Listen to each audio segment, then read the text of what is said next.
Actually आज मुझे कहीं बाहर जाना है 12 o'clock को, इसलिए मैं क्लास क्या कर रहा हूँ आपकी आज यूट्यूब पे ले रहा हूँ। ठीक है। और बाकी कल से हम लोग कंटिन्यू करेंगे जिस तरीके से क्लास होता है। ठीक है, तो आज का डे आपका मिस ना हो बेटा, इसलिए यूट्यूब वाला जो क्लास है वो मैं आपके लिए ले रहा हूँ 12 o'clock को। ठीक है, तो टेंशन लेने वाली बात नहीं है। आज का टॉपिक ऐसा है बेटा जिसमें मेमोराइज करना है आपको। ठीक है ना। अब बोलोगे सर मेमोराइज करना है, इसका एक्सप्रेशन हमको नहीं देखना है क्या? इसका एक्सप्रेशन जरूर देखेंगे बेटा हम लोग, लेकिन थोड़ा टाइम लेके। ठीक है, ये सारे एक्सप्रेशन अगर मैं बताने लगूँ तो ये अभी सारे एक्सप्रेशंस जो है आपके एग्जाम के पॉइंट ऑफ व्यू से कम इम्पोर्टेंट है। ठीक है ना, ये आपको बोर्ड में नहीं मिलेंगे। ठीक है, या स्कूल एग्जाम्स में आपको ये नहीं मिलेंगे, बट आपके फ्यूचर रिफरेंस के लिए ये जरूरी है। ठीक है, सो दैट्स वाई ये पोर्शन हम इस तरीके से ले रहे हैं। देखिए, हमको इंटेंसिटी बेटा कल हमने निकाला था एक रॉड के लिए, याद होगा आपको। ठीक है ना, इंटेंसिटी ऑलरेडी हमने पढ़ लिया है। और पोटेंशियल, साथ ही ग्रेविटेशनल पोटेंशियल और ग्रेविटेशनल इंटेंसिटी, ये दोनों पोर्शंस हमने कल खत्म करी थी। ठीक है, अब उसमें आपने देखा था पॉइंट मास के लिए और आपने रॉड की इंटेंसिटी देखी थी। ठीक है, आज हम लोग इंटेंसिटी देखेंगे बेटा एक यूनिफॉर्म सॉलिड स्पीयर के लिए। ठीक है, और फिर वही स्पीयर जो है वो हॉलो भी हो जाएगा, और हॉलो में क्या चेंजेस आएंगे ये देखते हैं हम लोग। तो जब आप बेटा एक यूनिफॉर्म सॉलिड स्पीयर के लिए इंटेंसिटी आप निकालोगे कहाँ पर, आउटसाइड द स्पीयर एक पॉइंट पे, तो वहां आपकी इंटेंसिटी मिलती है gm/r²।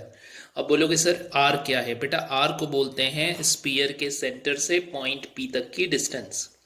ठीक है, तो फिर दिमाग में आ रहा होगा कि सर कैपिटल आर क्या है? तो capital R is the radius of sphere. अब यहाँ पर आप देखिए कैपिटल आर से स्मॉल आर जो है वो बड़ा दिख रहा है, तो हमने वो कंडीशन भी लिखी है कि जब कैपिटल आर से स्मॉल आर बड़ा होगा तो इंटेंसिटी gm/r² ये होता है। ठीक है, अब बेटा जो gm है आपको पता है mass of the sphere m हो गया, g हो गया ग्रेविटेशनल कांस्टेंट, ये दोनों कांस्टेंट है। ठीक है, तो इंटेंसिटी सीधे सीधे डिस्टेंस के स्क्वायर के इनवर्सली प्रोपोर्शनल हो जाएगी। ठीक है, मतलब इनवर्स स्क्वायर में आपकी इंटेंसिटी क्या होने लगेगी, कम होने लगेगी। ठीक, ये समझा होगा आपको। अब देखिए दूसरे कंडीशन में क्या करना है, जब पॉइंट पी बेटा सरफेस के ऊपर आ जाए। ठीक है, तो आपको क्या पता है कि सरफेस के ऊपर आने से स्मॉल आर और कैपिटल आर दोनों इक्वल हो जाएंगे। ठीक है, तो मैंने स्मॉल आर को बेटा रिप्लेस किया कैपिटल आर से। ठीक है, तो gm/R², ये होती है इंटेंसिटी कहाँ पे, सरफेस पे। और सरफेस पे इंटेंसिटी कैसे दिख रही है बेटा आपको, कांस्टेंट। कैसा दिख रहा है सरफेस पे इंटेंसिटी, कांस्टेंट। ठीक है, फिर आगे चलते हैं। इंटेंसिटी अब अपन देखते हैं इनसाइड। जब आप इनसाइड की बात करते हो बेटा तो इंटेंसिटी बनता है gm/r³, gm/r³। ठीक है, और इनटू में मिलेगा r। अब यहां देख सकते हो आप ये पूरा टर्म कांस्टेंट है एक्सेप्ट स्मॉल आर। ठीक है, और बेटा जो पॉइंट पी है वो इनसाइड है, ये आप भूलना नहीं, स्पीयर के अंदर चला गया है, सॉलिड स्पीयर के अंदर। तो सॉलिड स्पीयर के अंदर आपकी इंटेंसिटी क्या होती है बेटा, डिस्टेंस के डायरेक्टली प्रोपोर्शनल। ठीक है ना, अब ये इंटेंसिटीज आप याद रखिए। ठीक है, क्योंकि आपको ये मेमोराइज रखना है। ठीक, आप देखोगे कहीं भी आप कंपटीशन एग्जाम्स को फेस करोगे तो वहां ये आपको काम आने वाला है। Then hollow, hollow sphere. Hollow sphere में बेटा एक अच्छी बात ये है कि दोनों इंटेंसिटी सेम टू सेम है। जब पॉइंट पी आउटसाइड हो, जब पॉइंट पी सरफेस पे हो, तो दोनों चीजें आपको सेम मिलेगी। लेकिन जब पॉइंट पी बेटा इनसाइड चला जाएगा, जब पॉइंट पी इनसाइड चला जाएगा तो आप देखेंगे कि इनसाइड में इंटेंसिटी जीरो हो जाती है। अब बोलोगे सर इनसाइड की इंटेंसिटी जीरो क्यों है? तो बेटा आपको वो कॉन्सेप्ट याद होगा जिसको हम लोग बोलते हैं इफेक्टिव मास। ठीक है ना, इफेक्टिव मास क्या कहलाता है, जितनी रेडियस में मास कवर होगा उतना ही मास जो है वो इंक्लूड होता है। ठीक है ना, उतना ही मास जो है वो ग्रेविटेशनल फोर्स लगा पाता है, क्योंकि gravitational force is a concentric force, याद होगा आपको। अब देखिए ये जो स्पीयर बन रहा है बेटा इफेक्टिव स्पीयर, इस इफेक्टिव स्पीयर में तो मास ही नहीं है।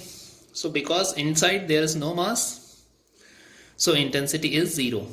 ठीक है ना, इंटेंसिटी इसलिए क्या हो गई बेटा, जीरो हो गई। बाकी दो कंडीशन में आप देख सकते हो सरफेस पे इसके भी कांस्टेंट है, और यहाँ पे आउटसाइड क्या हो रहा है, डिस्टेंस के स्क्वायर के टर्म्स में कम हो रहा है। ठीक है, अब बेटा मैं दो ग्राफ बताऊंगा आपको, दो ग्राफ बताने से ये पूरी इंटेंसिटीज आपको क्लियर हो जाएंगी और क्लियरली ग्राफ से याद भी हो जाएगा और कैसे वेरी करता है इंटेंसिटी ये आपको समझना है। ठीक है, चलिए जल्दी से वो भी देखें। चलिए तो यहाँ देखिए आप, मैंने दो ग्राफ प्लॉट कर रखे हैं, ठीक है ना। हमको यहाँ पे ग्राफ देखना है बेटा, intensity versus R, intensity versus distance from the centre of sphere, कि अगर सेंटर से डिस्टेंस बदलेगा बेटा स्फीयर के तो आपकी इंटेंसिटी किस तरीके से बदलती है ये हमको देखना है। ठीक है ना, एक सॉलिड स्फीयर ड्रॉ कर रखा है मैंने, एक हॉलो स्फीयर ड्रॉ कर रखा है। ठीक है, देखिए बेटा ये स्फीयर दिख रहा है आपको, सेंटर से अगर डिस्टेंस मेजर हो रही है तो ये वाली डिस्टेंस आपकी रेडियस है। तो देखिए यहाँ पे क्या हो रहा है कि स्मॉल आर और कैपिटल आर इक्वल है, मतलब ये वाला पॉइंट जो है बेटा आपका सरफेस है, इसके अंदर डिस्टेंस आएगी। स्मॉल आर जो है वेरिएबल है बेटा, आप ध्यान में रखेंगे स्मॉल आर वेरिएबल है। देखिए मैंने वो एक्स एक्सिस में रखा हुआ है स्मॉल आर को, it is a variable. Okay, तो अगर स्मॉल आर कैपिटल आर से कम हो जा रहा है तो आप इनसाइड स्फीयर आ जा रहे हो। देखिए बहुत अच्छे समझ में आ रहा है। अगर मैं स्मॉल आर को कैपिटल आर से बड़ा कर दे रहा हूं तो हम लोग स्फीयर के बाहर चले जा रहे हैं। ठीक है, चलिए अब देखिए अब होता क्या है। आपको पता है बेटा इंटेंसिटी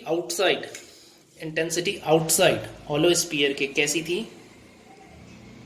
वो इनवर्स रिलेशन रख रही थी डिस्टेंस के साथ, डिस्टेंस के स्क्वायर के इनवर्सली प्रोपोर्शनल था। ठीक है, अब बेटा आपको मालूम है इनवर्सली प्रोपोर्शनल का कर्व कैसे मिलता है, this is curve for inverse relation. ठीक है ना, इस टाइप की एक कर्व मिलेगी, this curve is your hyperbola, एक हाइपरबोला वाली कर्व आपको मिलती है।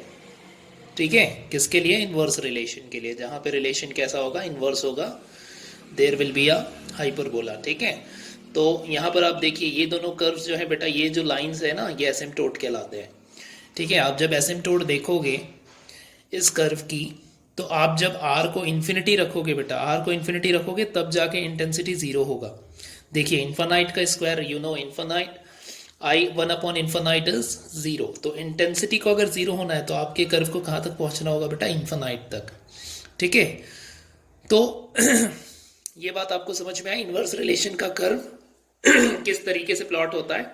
ठीक है, सरफेस पे बेटा ये वैल्यू कांस्टेंट हो गई, सरफेस पे सबसे ज्यादा, और आई क्या हो गया, कांस्टेंट। ठीक है, अब इसके पीछे देखिए आप, जब मैं हॉलो स्फीयर की बात कर रहा था बेटा, इंटेंसिटी अंदर डायरेक्टली प्रोपोर्शनल था डिस्टेंस के।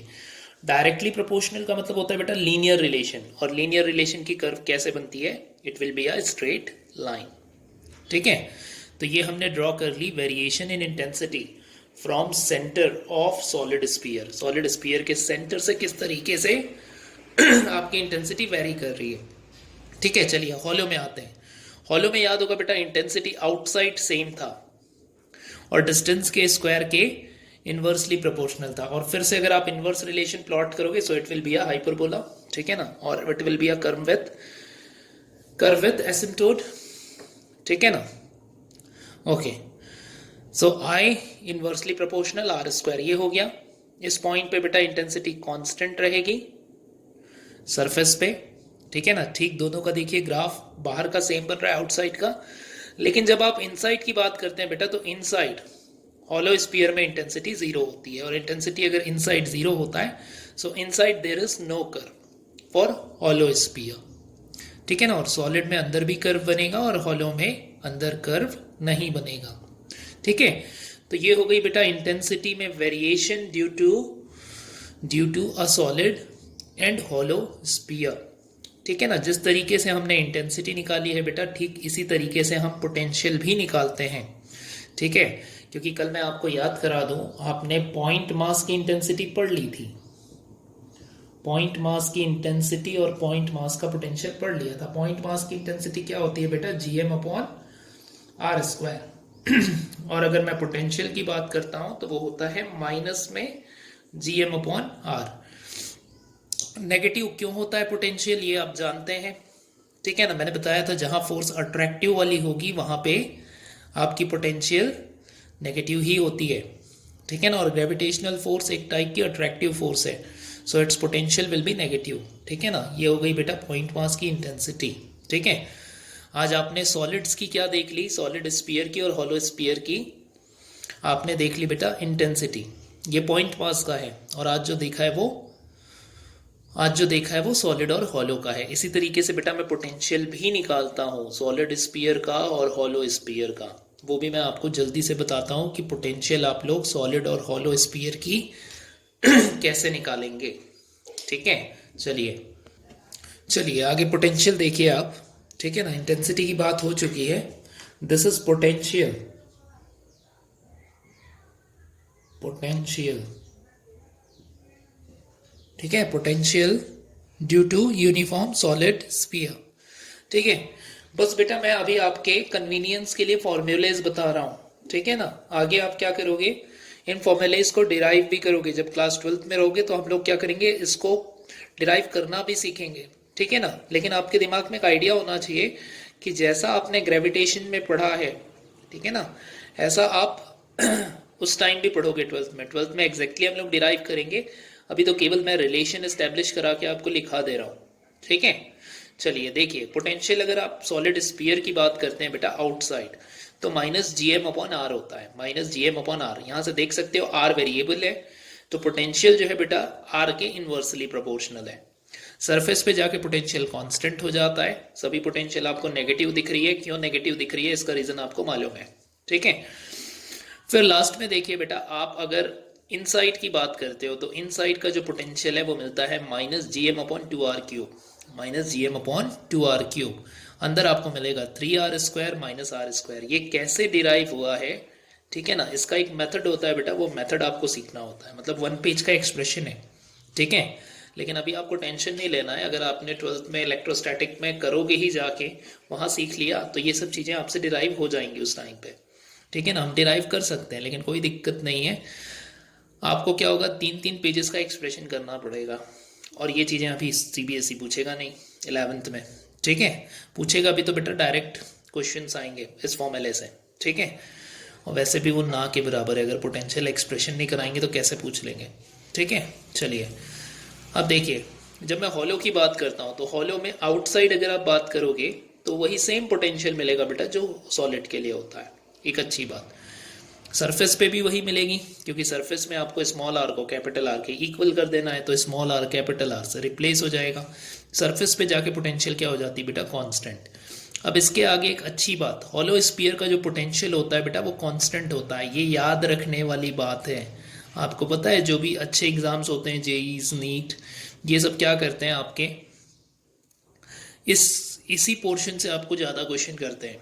ठीक है, इनसाइड का पोटेंशियल पूछ लेंगे हॉलो का, इनसाइड का पोटेंशियल पूछ लेंगे आपको सॉलिड का। ठीक है, तो ये दोनों फॉर्मूलेज आपको अच्छे से याद होने चाहिए। ये तो ऐसे ही याद हो जाता है बेटा। तो मैक्सिमम जो है ना, यहाँ से वो ठोक बजा के देखता है कि ये वाला कॉन्सेप्ट आपको पता है कि नहीं पता है। ठीक है, तो पोटेंशियल अंदर क्या हो जाएगी, कांस्टेंट हो जाएगी। अब एक काम करना है आपको बेटा ये वेरिएशन को ग्राफ में ड्रॉ करना है कि किस तरीके से ये वेरिएशन हो रहा है। ठीक है, चलिए मैं जल्दी से करके दिखाता हूँ आपको कि किस तरीके से पोटेंशियल जो है वो सॉलिड में और हॉलो स्फीयर में वेरी कर रही है। जैसे आपने इंटेंसिटी का कर्व देखा, कुछ उसी तरीके से मैं पोटेंशियल का भी वेरिएशन कर्व में प्लॉट कर सकता हूँ। ठीक है, चलिए आप देखिए जल्दी से। चलिए 2 ग्राफ आप लोग देख पा रहे हो बेटा, वेरिएशन इन पोटेंशियल और variation in solid sphere and in hollow sphere. So variation in potential with distance. ठीक है ना, एक्स एक्सेस पे मैंने डिस्टेंस को रखा है। सबसे पहले हम लोग सॉलिड की बात करते हैं बेटा। सॉलिड में आप क्या करना, सबसे पहले देखिए सेंटर पे पोटेंशियल क्या होता है सॉलिड की, ये जानना है। तो सॉलिड का रिलेशन आपको याद होगा, सॉलिड का पोटेंशियल सेंटर पे क्या होता है बेटा, minus G M upon 2r का क्यूब इंटू में 3r² minus small r square. इसमें आप r को 0 कर दीजिए। r अगर 0 हो जाएगा तो आप सेंटर ऑफ द स्फीयर में पहुंच जाएंगे। और आपको देखने को मिल रहा है कि 3r जो है 3r² ये बाहर आएगा, r क्यूब को कैंसिल करेगा बेटा और क्या बन जाएगा 3gm अपॉन 2r। तो वही दिख रहा है आपको, minus 3gm upon 2r। Okay, तो ये हो गई सेंटर की। अब सेंटर से क्या हो रहा है बेटा, लीनियरली आपका इन्वर्स स्क्वायर रिलेशन है। अब इन्वर्स स्क्वायर रिलेशन जो होता है आपको याद रखना है, it will be a decreasing slope curve. ठीक है ना, स्लोप डिक्रीज होता जाएगा। क्लियर हो रही है बात, तो स्लोप जो है वो डिक्रीज होती गई है। ठीक है, एक पॉइंट तक। सरफेस पे जाके बेटा फिर से रिलेशन चेंज होगा। सरफेस पे minus G M upon R constant हो जाएगी वैल्यू। सरफेस के आगे आउटसाइड इन्वर्स रिलेशन रखता है पोटेंशियल, और इन्वर्स रिलेशन को जब प्लॉट करोगे बेटा तो फिर again it will be a hyperbola, ठीक है ना, हाइपरबोला ड्रॉ होगा, ठीक है। और जो हाइपरबोला है उसकी एक एसिम्पटोट होगी, ठीक है ना, जो कि पैरेलल हो जाएगा एक्स एक्सेस के। एसिम्पटोट आप जाके देख सकते हो बेटा, एसिम्पटोट जो होती है वो एक स्ट्रेट लाइन होती है ना किसी भी कर्व की, ठीक है, जो कि पैरेलल होता है आपके किसी भी पर्टिकुलर एक्सेस को, एक्स और वाई को। तो इसकी एसिम्पटोट वाली कर्व बनेगी, ठीक है। Hyperbola will be a curve with asymptote, ठीक है। नाउ वैसे ही अगर मैं हॉलो स्फीयर की बात करता हूँ तो हॉलो में आपको पता है कि आउटसाइड कैसा रिलेशन है, इनवर्स रिलेशन है। तो आउटसाइड के लिए पूरा सेम टू सेम बन रहा है, लेकिन जब आप इनसाइड आओगे बेटा तो इनसाइड मैंने क्या बताया था कि पोटेंशियल कांस्टेंट हो जाता है। और कितना कांस्टेंट हो जाता है बेटा, उतना ही जितना सरफेस पे होता है, ठीक है, उतना ही जितना सरफेस पे होता है, ठीक है। तो ये हो गया बेटा variation in potential with distance for hollow and solid sphere, for hollow and solid sphere, ठीक है। अब इसके बाद हम लोग पढ़ना है बेटा ग्रेविटेशनल पोटेंशियल एनर्जी। हम अब स्टार्ट करेंगे क्या, ग्रेविटेशनल पोटेंशियल एनर्जी। ये चैप्टर थोड़ा सा बड़ा चैप्टर है, और एक अच्छी बात है बेटा, आप ग्रेविटेशनल फील्ड को पढ़ रहे हो तो मैं आपको बता दूं, आप आगे जाके इलेक्ट्रोस्टैटिक फील्ड को पढ़ोगे या इलेक्ट्रिक फील्ड को पढ़ोगे तो वहाँ के टर्म और यहाँ के टर्म मिलते जुलते हैं, ठीक है। ये चैप्टर आप जितने अच्छे से पढ़ोगे ना वो आपको 12th में काम आएगा, ठीक है। फिर आप आगे जाके पढ़ोगे बेटा मैग्नेटिक फील्ड, ठीक है। तो gravitational field, electric field, magnetic field, ये सारे चैप्टर्स आपके अब सीक्वेंस में, ठीक है ना, मतलब 12th में तो ये सीक्वेंस में है, 11th में ग्रेविटेशनल फील्ड को पढ़ना है आपको। तो ये चैप्टर के जैसा ही चैप्टर इलेक्ट्रिक फील्ड और मैग्नेटिक फील्ड है, तो इसको अच्छा पढ़ने से आपको ज़्यादा फायदा मिलने वाला है, ठीक है ना।